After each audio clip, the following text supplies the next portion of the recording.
The Tom Woods Show, episode 986. Prepare to set fire to the index card of allowable opinion. Your daily dose of liberty education starts here. The Tom Woods Show. Folks, chances are in your Facebook feed you've got people telling you that you want children to die because you oppose Obamacare. Why, don't you know it saves 36,000 lives per year?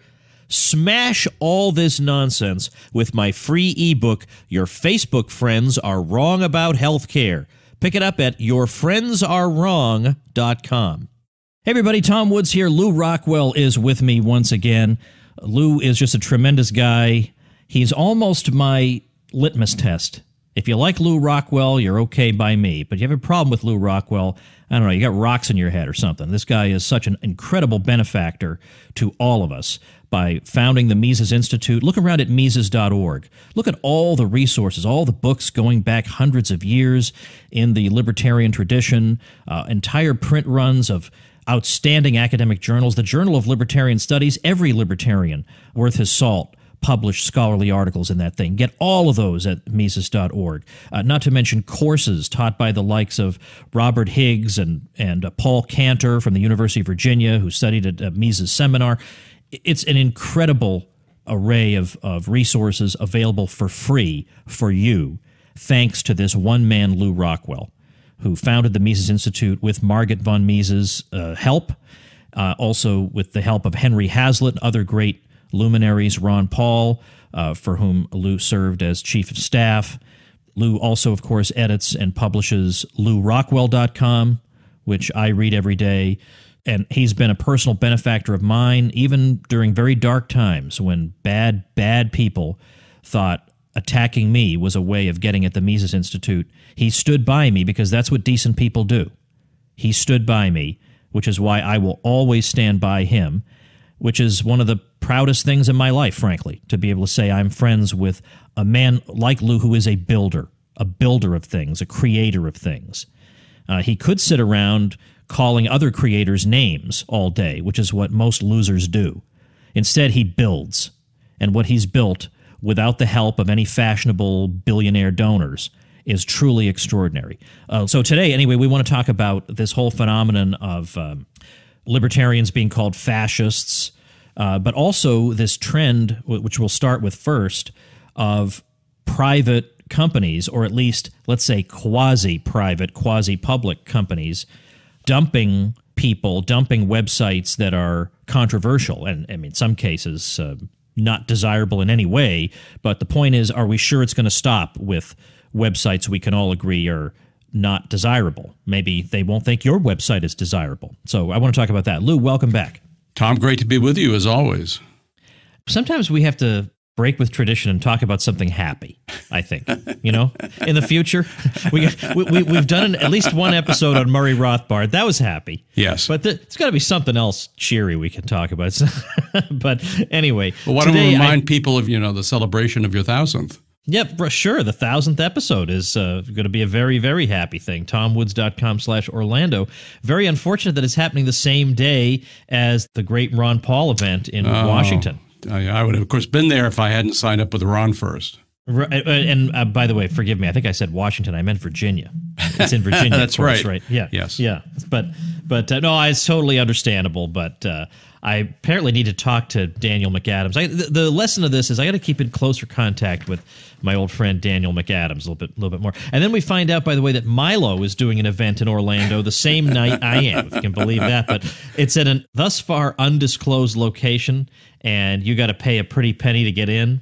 And ours is going to be a lot more fun for free. So, I think my money is on the 1,000th episode. So anyway, I know my sister is going. I know a lot of people who are going and driving long distances with glee to go to this great celebration. So wonderful. Well, we're going to have fun, and I got a couple of surprises cooked up for people. And I have to tell them right off the bat, no, it's not Ron Paul, because everybody goes in assuming your surprise is Ron Paul. He's having an event somewhere else, so it's not that. But anyway, all right, let's talk about the gloomy situation I invited John to talk about.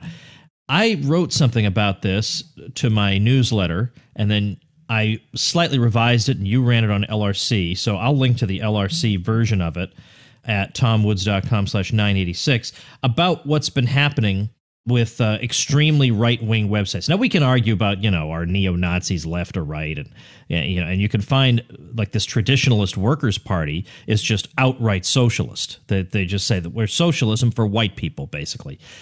This hasn't got the slightest attraction for me. But no. But there are a lot of things in the world that don't have the slightest attraction for me, but I don't bother them. I can't. I have only so much time during the day, and a group that has 28 members in it just not even showing up on my radar doesn't matter to me.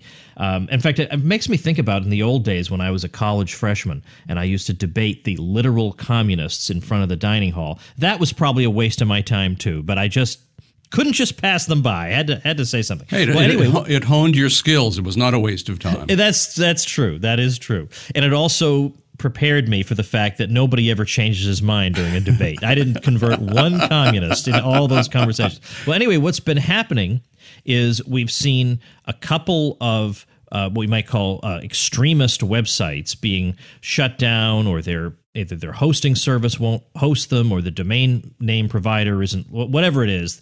Their normal services have been disrupted, or PayPal has refused to do business with them any longer. But then that spread out to groups that you might say are kind of just on the edge of respectable opinion. I don't want to insult them by saying that, but in other words, they're not quite, Stormfront, for heaven's sake. VDare.com, which is edgy, but obviously is not, any of these crazy groups they're talking about, that had nothing to do with Charlottesville, didn't even publicize or mention Charlottesville. PayPal cut off connection with them. There are other groups all over the place that are finding this happening to them. And this is an issue I think it's worth discussing. And before we get started, yes, I know. Yes, I know. PayPal can do business with anybody it wants to. I know. I get that. I know libertarianism better than anybody making that criticism. I know that. But aren't we still allowed to talk about it as people? Can't we still talk about it because it's interesting? Well, it is interesting, and it's something that maybe we have to prepare for, because the people, the extremists who are carrying out this purge of people from polite society are not known for making careful distinctions, Lew, between people who are Nazis and people who are, I don't know, the exact opposite of Nazis. They're not very good at making these distinctions. So if you think to yourself, well, I'm safe, then I don't think you really are getting the nature of what we're up against. It's funny. The left libertarians absolutely will criticize you for criticizing what they say is the private conduct of a private company, even though, of course, these are people who do not believe in the right of free association or the right of free disassociation, as Hoppe always likes to say. So they're disingenuous as usual, but it's also implied you can't criticize them. I mean, you're not calling for the state to do something to them as if that would ever happen. But of course, you're allowed to criticize if a company is doing something you feel is wrong, whether it's wrong from a political standpoint, a religious standpoint, whatever. If a company decides that they want everybody to use birth control, let's say, well, a company can do that, but you're perfectly all right to say, hey, that's really not a good thing. But I think all that doesn't quite apply here. It seems to me that we've got a brand new development in the history of fascism, and of course the U.S. has been a fascist regime. I hate to disabuse the Antifas.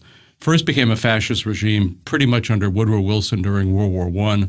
Permanently became one under FDR during the New Deal, where we have a corporate state, a government business partnership. In Roosevelt's day, it was a union partnership as part of that, which was the original Mussolini vision. It's since become just state and corporate.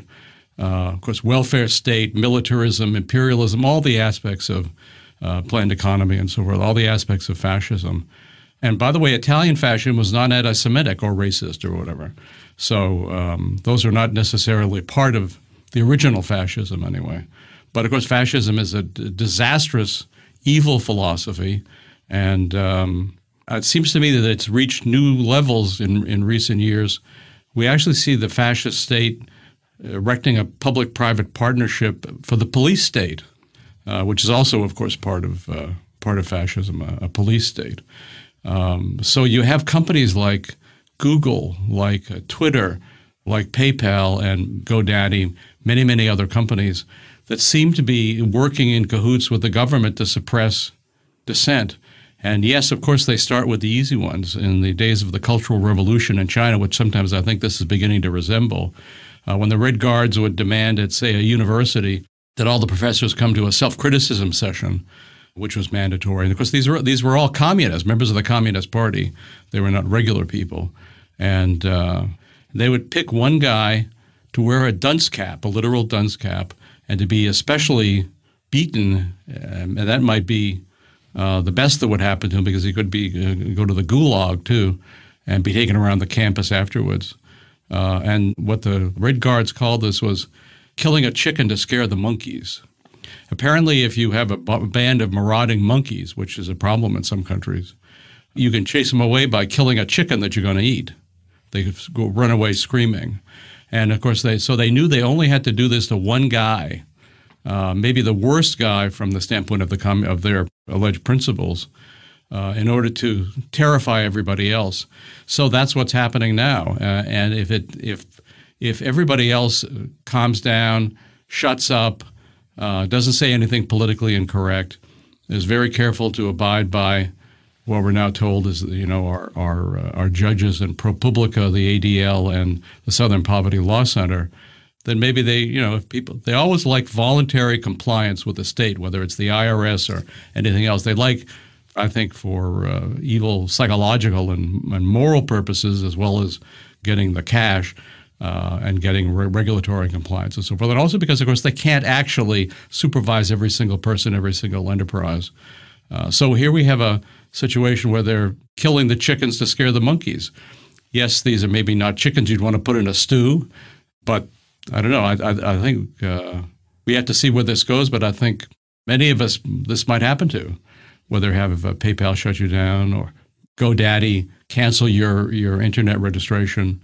That's what has put sites off the air. I did hear one funny, and I'm not remembering which site this is. I think there are several of these sites that begin with the word storm, and then it's something else. So I'm not remembering which one of those it is. But they were able to get registered in Algeria. So now their site is stormblank.al. So it strikes me as funny, but there are, as I mentioned to you off the air, there are other ways to register your site besides going through GoDaddy, which has already shown that it's an active proponent of this stuff, or for that matter, anything else that's based in the United States. There are plenty of companies that will register your site in other countries, and that's a little bit of protection. There's other things that can be done, and I would urge everybody who has a site and might be concerned, talk to their tech people. There are things you can do to prepare. PayPal, you can't do anything about. There are other services, but that's, of course, the dominant company because and so that's another story. But to keep your site from being taken off the air, and I don't think it's a good idea to take anybody's site off the air. Maybe the government sites. Maybe that, the CIA site, take that off the air. But private sites, even though they're saying things, adhering to things that you and I think are absolute, not only disasters, but morally wrong and just don't make for human flourishing.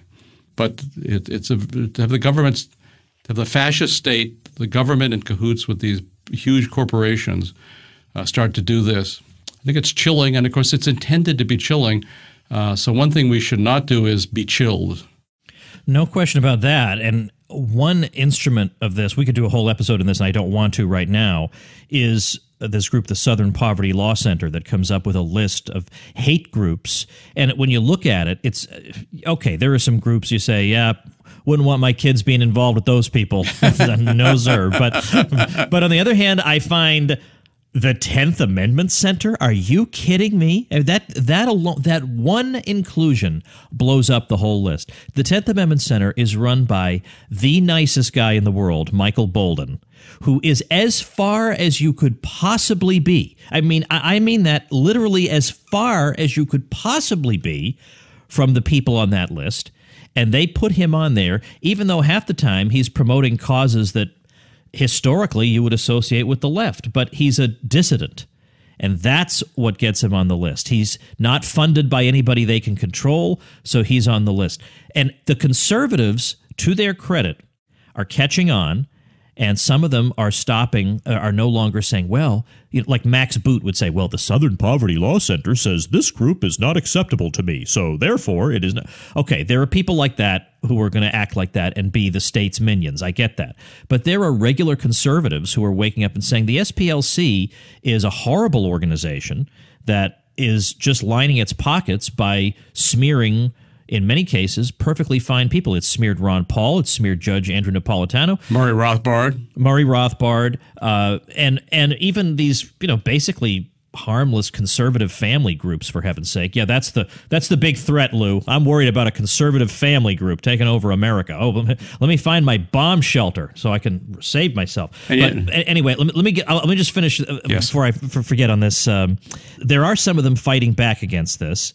But what's interesting about it, and I don't mean to keep coming back to this, it's just that I've had so many bad experiences with these people lately.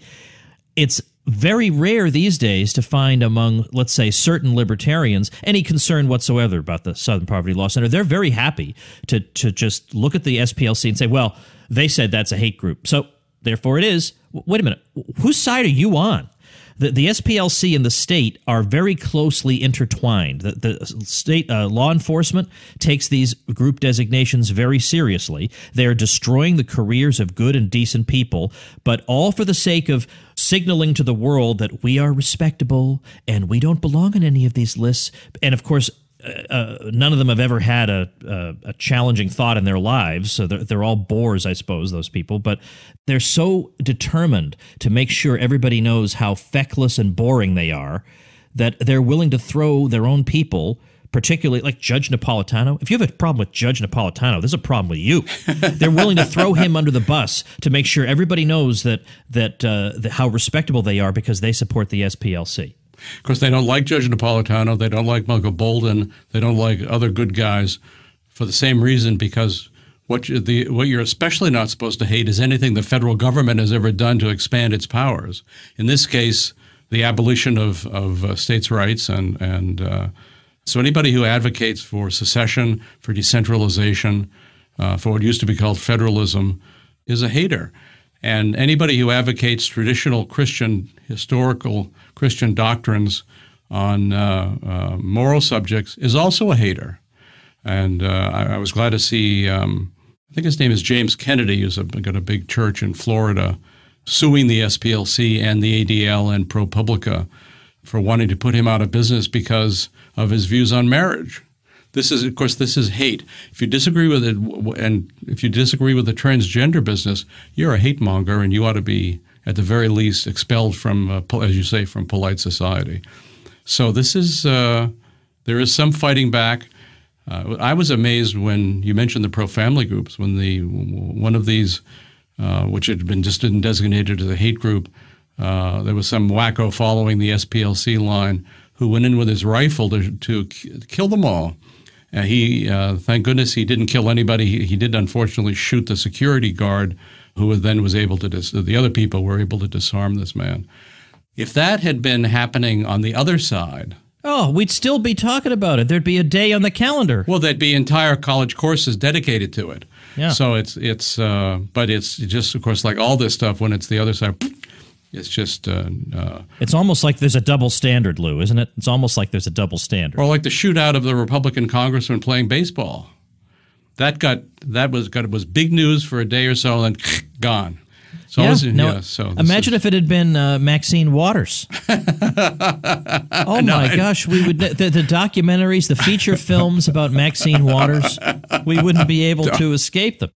I've always been convinced that I'm not a fan of Bill O'Reilly, by the way, in any sense, but I've always been convinced that what actually finished him was not the moral accusations against him, but was the fact that he was having, when he had Maxine Waters frequently on his show, and the last time he said she had changed her look. She looked like she was wearing a James Brown wig. Oh, jeez. So it's not polite. I mean, he shouldn't have said it. It's not, but he's a shock, TV guy. Yeah. So I think that was the end of him right there, even though it took a little while. I was going to ask you about things people can do to have a backup for themselves if something like this should happen. But before I do that, let me bring up something that was in that article I submitted to you. You keep mentioning a site called ProPublica that some people may not be familiar with. It's supposed to be a site promoting independent journalism, but yeah, that's about as Orwellian as it gets. I want to mention the letter that they sent out to a number of groups that I guess are on the SPLC list, and they did no further investigation for themselves to see if they belonged on the list. Of course, why would you bother? Who needs to? The SPLC is infallible. So they sent a letter saying, hello, we see that you are designated a hate group. We would like to ask you some questions. Do you dispute this characterization? We notice on your site you appear to use the following online services, PayPal and whatever else. How inconvenient would it be for you if those services were terminated? And then it just so obviously extremely threatening. So it so happens that one of the places getting this nasty letter was The Remnant, which is a traditional Catholic newspaper, 50 years old, that I used to write for. And then, as it turns out, I turned out to be insufficiently right-wing for them. So I can't, I'm on this weird balancing act, Lou. So I've not been welcome in their pages for quite some time, but obviously they shouldn't be. It's so stupid to call them a hate group, for heaven's sake. I mean, these are people who think the Catholic Church is a hate group, so of course they're not going to like the Remnant. Well, anyway, the Remnant happens to have more or less on staff Chris Ferrara, who's a lawyer, who fired right back at these people about how if you are going to carry this vendetta out against us, and he says, first of all, that's ridiculous that we're a hate group. Here's our response to that idiotic Orwellian notion. He said, but look, if you try to engage in tortious interference with the contractual relations we have with these companies, then we are insisting that you maintain all documentation of all notes of telephone conversations, correspondence you have with them, and if you do not, we will consider this to be spoliation of evidence. They hit back hard on this, and I think that ProPublica probably decided, well, we won't go after that one. But honestly, the Remnant is pretty harmless. I'm sure, for crying out loud, I'm sure you could dig out something. Right? I don't read them anymore. I don't know what they publish. It's not my thing. I'm just saying that of all possible things to be worried about in the present context, the idea that a very small, somewhat marginal traditional Catholic newspaper should be a bother to anyone is hysteria of the most preposterous sort. But as we've said, Lou, maybe people listening to this could get a letter like that someday. And it's not easy to find another payment platform at this moment. So what would you do in that case? Well, I did think that, so glad you put up that letter because it smacked of the NKVD. I mean, it was it was like a communist letter. I think probably not. Oh yeah, it was right out of East Berlin. It was perfect. Yeah, it was really something. And also, I believe they got this email either in the late morning or early afternoon, and it said you must respond by 5 p.m. Yeah, I know exactly. And of course, there was one funny typo in it, as Gary North pointed out. They instead of saying the other group, by the way, whose list they're using besides the SPLC is the Anti-Defamation Leagues. But they called this group the American Defamation League. That is ProPublica. Their ally called them the American Defamation League in this letter. So a little bit of humor. Yeah, that was humor among the threats. So we had to insert a little SIC, SIC next to American. That is not the name of the group. So I think I wish I were a tech person. But I've been consulting with people. I'd be glad to come on in the future and talk about it, or maybe I can recommend somebody who would really know these sorts of things as a guest for you. I'm sure you know people like that too. Oh, no doubt. I would say, first of all, this is going to be a boon to cryptocurrencies because you can send Bitcoin to anybody you want. Yes. There's no guy standing there in the blockchain saying, now, wait a minute, I think that's a disreputable person. I think I read an article about that guy. So that's one thing. Another thing is I know that over at Gab, the alternative to Twitter, Gab.ai, they are intending to have their own cryptocurrency so that you can easily support somebody through Gab in a currency that can be instantly converted to dollars, and you don't have to worry about PayPal or any of these others. But wouldn't you think, Lou, also there would just be a market opening for some entrepreneur who comes along and says, you know what, my service that I'm offering, whether it's payment processor or web hosting or domain name registration or whatever. I'm not here to actually be your mom. I'm here to provide you with payment processing and a domain name. Like that's what I'm here for. I'm not here to scold you for being bad. That's not my job. Other people in society can do that to you. I'm just here to say anybody who would like these services, you can have them. At some point, somebody is bound to do that and make a lot of money doing it. Well, I know there are a number of sites that have popped up already that will mirror your YouTubes for you, and a place that would be a little more difficult to get to because, of course, they're taking people's YouTube sites down. Already they've demonetized and have done this for, by the way, quite a while, all of Ron Paul's YouTubes because they're questionable. Well, I mean, it again shows who they're actually after. Who are their actual targets? How many actual Nazis are there in this country? 129. I mean, come on. Yeah. So that's not who they're after. That's just the chickens they're using to scare the monkeys. So it's there's absolutely the market will respond. That all the things will also be located. Maybe who knows? Maybe Algeria will become the Switzerland of the internet. But there will be countries that will not be taking orders from the U.S. About this sort of thing. That maybe will be open to. It's hilarious to think of Algeria not exactly the freest country on earth, although given the speed with which the U.S. is moving away from freedom and towards totalitarianism, it's a little I don't believe those Heritage Foundation lists anymore of who are the freest countries because while the U.S. is not by any means the first in that, it's way up at the top.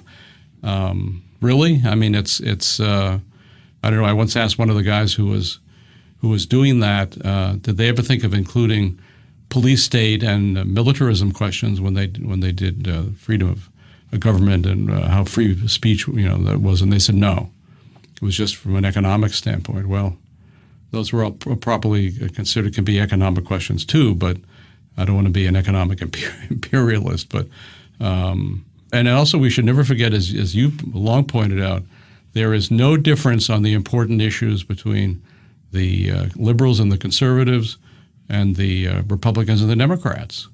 They all agree on everything important. They have rhetorical differences. During elections, they may talk about, it's evil to burn the American flag or whatever. But the issues that actually impact people's lives, that actually have to do with how we earn livings, how we run our homes, our communities, our businesses, our churches, these people don't have any disagreements, and the left libertarians are right in there too. So it's up to us. You're such a great leader in this, Tom. It's up to us to try to set a different kind of example, not to give in.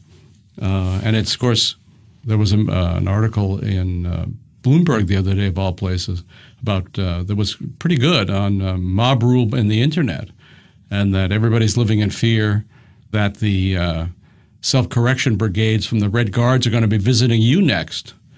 So these are difficult times. They may become more difficult, but haven't we always been in difficult times?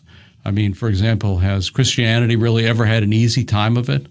Certainly not now when we see it being denounced as hate. I don't think there's any question that we're going to see hate speech laws in this country. Don't you dare say that. You're going to go to jail. These laws exist in many somewhat free countries already. They'd love to install them here. And in some practical sense, it seems the First Amendment maybe has already been eliminated, because if you can say something on your own property and the Red Guards, the antivists come to beat you up and the cops stand aside, well, there are ominous questions. But liberty has never had it easy, ever. The preponderance of people seem not to care. But then again, everything good or evil is determined by minorities, by dedicated minorities. We have to be a dedicated minority for freedom and against the state. So we have our work cut out for us, as we've always had our work cut out for us. And Tom, you're such a bright light in all this. So we all look to you for leadership. And it's the kind of leadership that Ron Paul also is an exemplar of. Not the leader who says, you do this, you do that, you do, the sort of Leninist leadership, but leadership by example. which is the most powerful form of leadership in any aspect of human endeavor, any human endeavor. So I must say I'm fundamentally optimistic because, by the way, we do have the truth and the right on our side. That has to count for something, even in a dangerous era. So we can't give in. We have to keep fighting. And but we see what happened. You know, we were going to. I don't talk about what happened with Google, a classic example of killing the chicken to frighten the monkeys when James Damore. I wonder, is that an Italian name? I wonder if it's pronounced Damore. I don't know. That's a good question. I don't know. I don't know. Who, by the way, if you read his memo that got him fired, which I highly recommend. It's too left wing. That's the problem. That's exactly right. This guy's a liberal. Yeah. So I also noticed that, of course, he had it thoroughly documented. And when BuzzFeed put up, maybe they were the first one to put up the memo, they deleted all his citations to make it, and then condemned him for saying this without any evidence. So that's, of course, that's our friends on the left.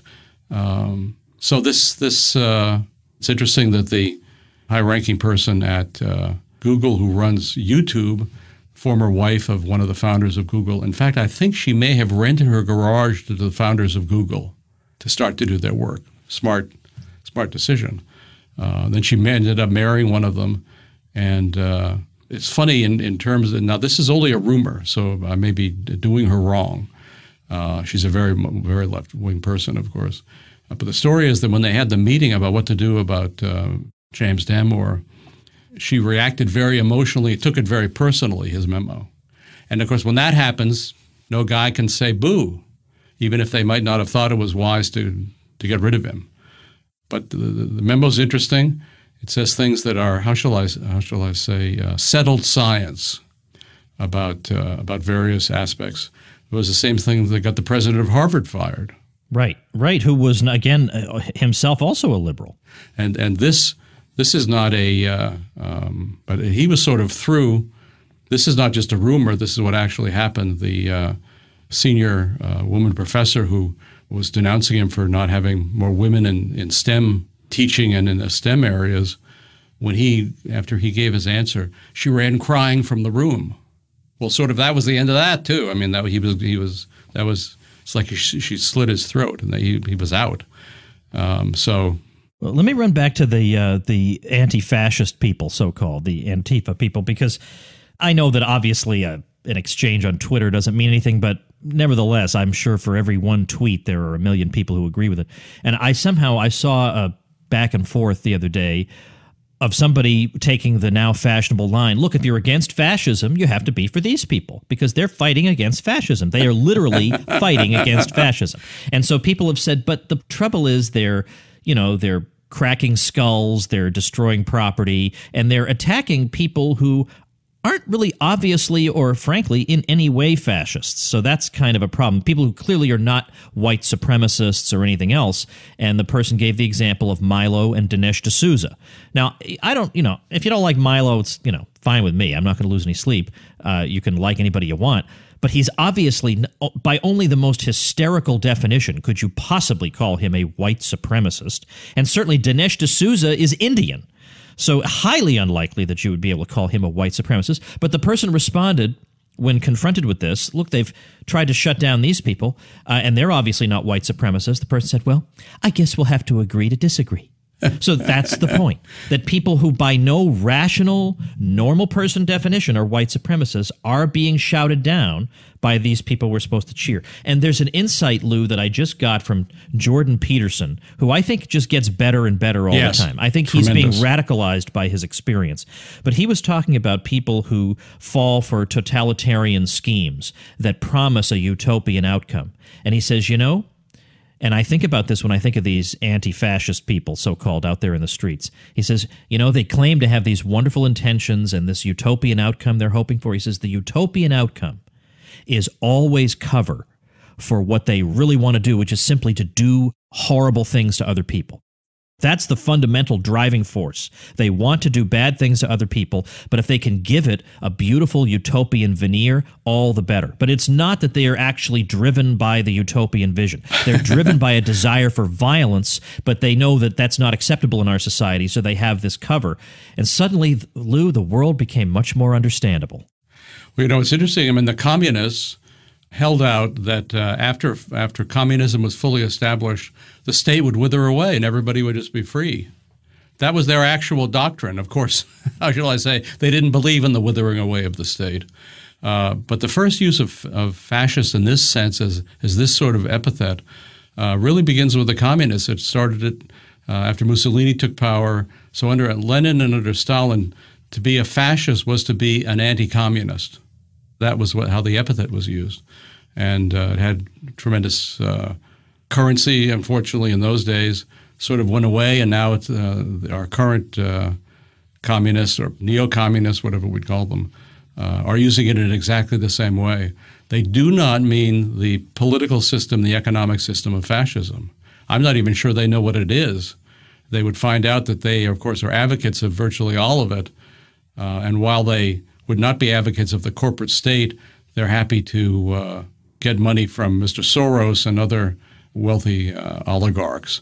So I think it's important for those who have ears to tell them about what fascism actually is. And these people are either some variant of fascist, communist. I mean, I'm not actually sure they've got a theory. I think it's just, you and Peterson say it's just hate. And of course, they call us guilty of hate. They are the haters. And I still think if we go back to the ceremonies at the opening of the tunnel through the Swiss mountains, the magnificent railroad tunnel, only RT recorded this, clearly satanic services. So are they just doing it to sort of outrage the bourgeoisie? Or is it more than that? I don't know.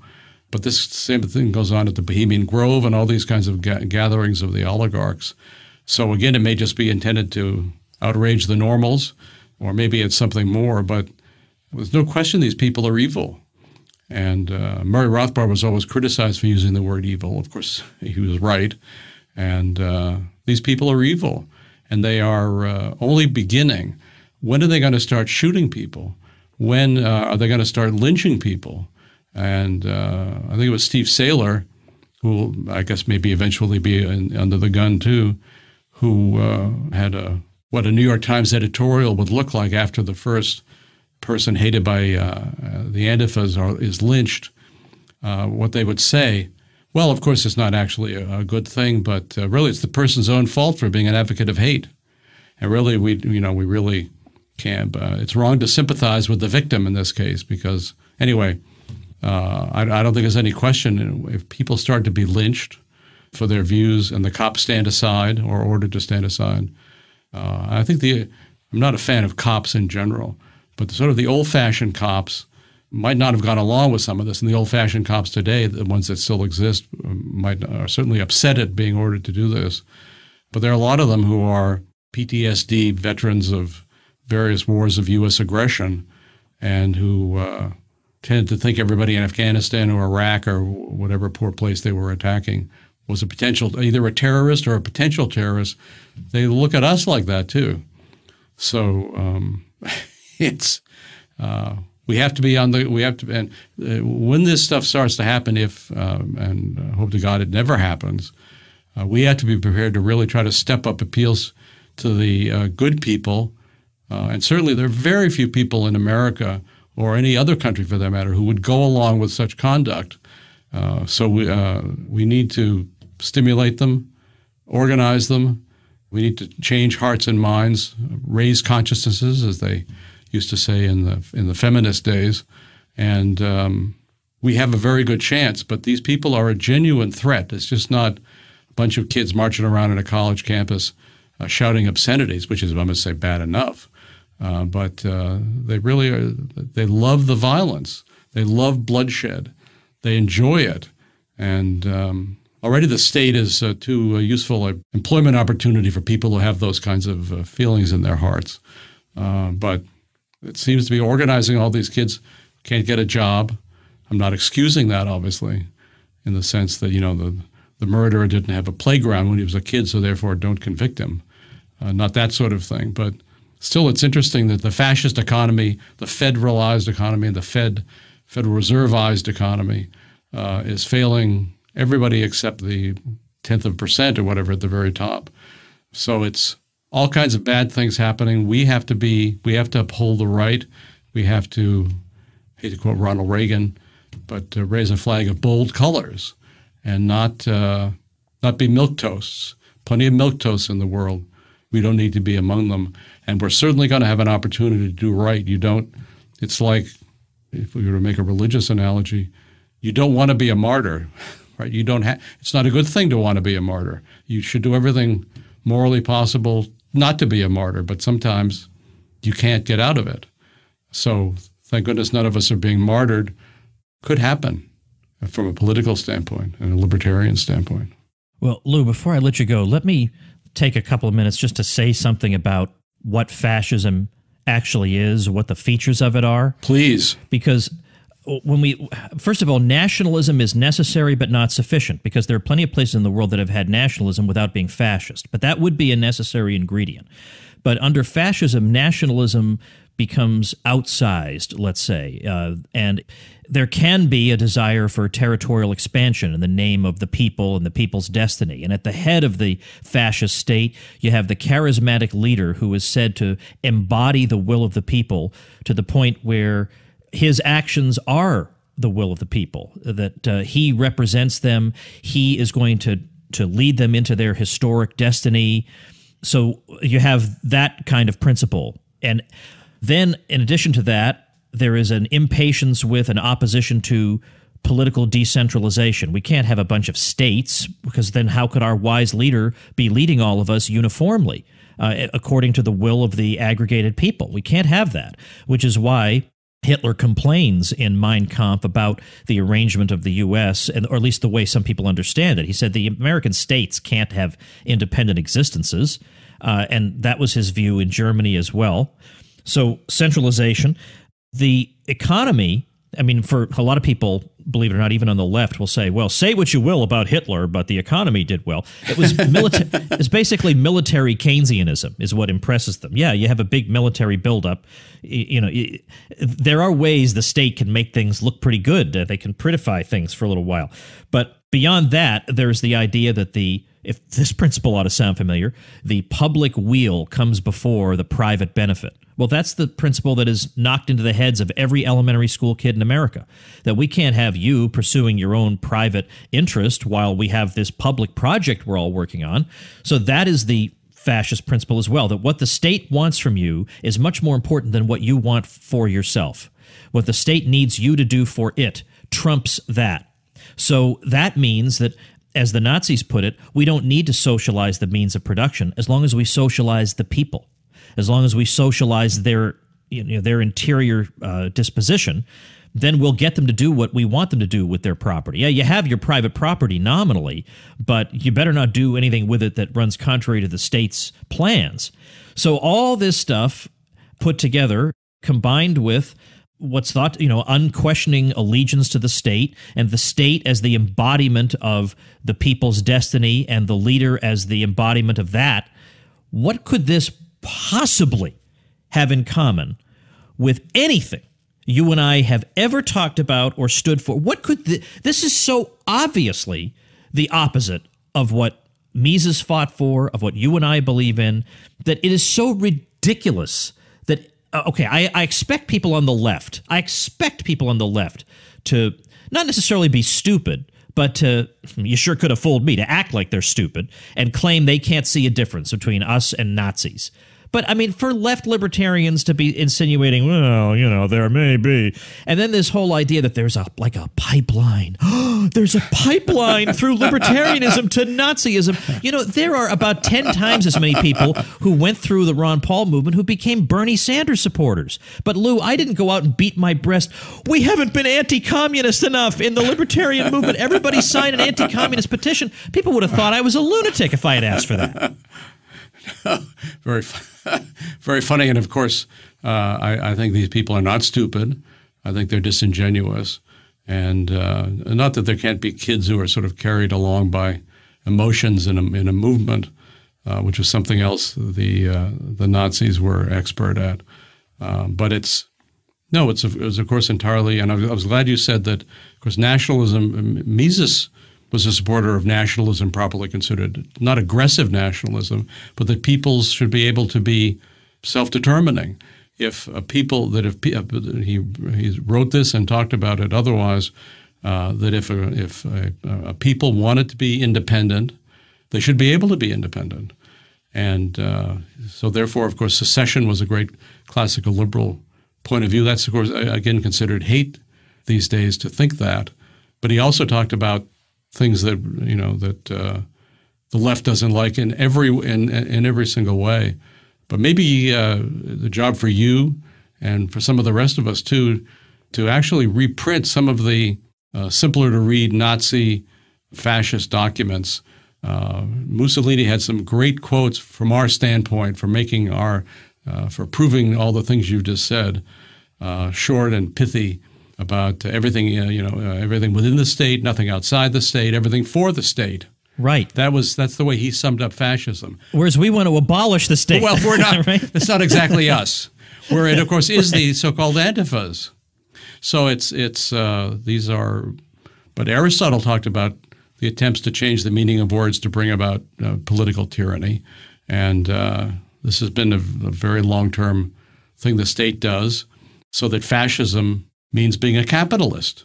That's again was the communist definition. So we just have to tell the truth, speak out as we can, and not only not let them get us down, but not let them sideline us, because there are huge numbers of people who either agree with us or certainly potentially agree with us. Gigantic numbers of people, not only in this country but around the world. And of course, leftism, as always, is an international movement, and they're active in Europe and everywhere. So the real libertarians, whether in this country or in Latin America or Europe, Asia, we all need to work together, not in the sense of a coordinated being ordered to do something, but just be inspired by each other. We should learn about what other people are doing, what other people are facing, and we got a fight on our hands. But we haven't had a fight on our hands, and it's a fight we can win because the other side is crazy and evil, as well as wrong about everything. So if that's the Tom Woods debate, Tom, I'm going to put my money on you. I appreciate that, Lew. And by the way, your kind words are very meaningful to me. But I mean, really, and I know you're not going to accept this, but frankly, I don't care. You've been the leader here. You've taken far more slings and arrows than I have from people who have never read a word you've written, or they read 2 sentences from 38 years ago or something. They have every single day you're publishing good content, and it's like, it doesn't matter to these people. But first of all, let me also add, from your political theater blog, everybody should be reading LewRockwell.com, but particularly the political theater blog that's linked there. I love how instead of, because Antifa means anti-fascist, but you say more properly called pro-com. It is. It's pro-com. That's we should try and get that into general usage, pro-com. But the other thing I just wanted to say before we wrap up is the one of my favorite things to watch is when people say, "Oh, you people at the Mises Institute, Mises would be so ashamed. He would never think A, B, or C." And then you just flip through some of his writings and you show them. You say, "Well, he did believe. Here it is." And they say, "Well," and then they don't really know quite what to say. They've got their hands on their hips and they're all upset about it. But well, we actually bothered to read Mises' books. So anyway, I know people. I've had people say that Mises was a feminist. Yeah, I've heard that too. So, but Mises was not, or rather, Mises was a feminist only in this sense. He says by feminism we mean that a woman has the right to enter business, make contracts, inherit, make any kind of economic activity she's interested in. Of course, we're for that. It's just part of the great liberal movement. He said, on the other hand, if it means changing sex roles and carrying out what Marx had to say about the family, it's just communist. Yeah, so we leave out that part. Yeah. Anyway, all right. Well, Lew, thanks so much for doing this. See, We went almost an hour, which goes to show it's been too long in between appearances, so I'll try and be better next time. Thanks again for your time. Tom, thank you. All right, everybody, before I let you go, something very important. I want you to know about a new blog that is really hot, and it's called lessonsinliberty.net. Go check it out right now. Okay, it's got things you would expect, like it's got a good piece on price gouging during emergencies. That's obviously very timely. I'm going to talk about that on the show tomorrow. It's got a piece on the minimum wage, which is part of their free ebook, Teaching Economics to Bernie Sanders, which is a great ebook title. I also did an ebook on Bernie Sanders. There's a very hot piece on the current state of the Libertarian Party. Great stuff. Check it out at lessonsinliberty.net. You're going to immediately see what I'm talking about when you get there. Lessonsinliberty.net. I'll link to that as the listener website mentioned at tomwoods.com/986. And I gave this website a shout out also because the person got his hosting through my special link, which not only gives you a discount off the usual price, but entitles you to a burst of free traffic when I mention your site on my show before my whole audience. Plus, a backlink on my site is going to help you with search engine optimization. I'm going to send you 24 free video tutorials to help you get up and running as a blogger, and I'm going to give you a free membership in my private bloggers group where if you ever run into any problems or you need some help or some feedback, we're all there. Hundreds of us are there to help you. All those bonuses are absolutely free. How do you get them? Just check it out at tomwoods.com/publicity. Before you start your site, make sure you get your hosting over there through my link, and all the details are at tomwoods.com/publicity. All right, tomorrow we're talking about price gouging. See you then. Become a smarter libertarian in just 30 minutes a day. Visit tomwoods.com to subscribe to the show for free, and we'll see you next time.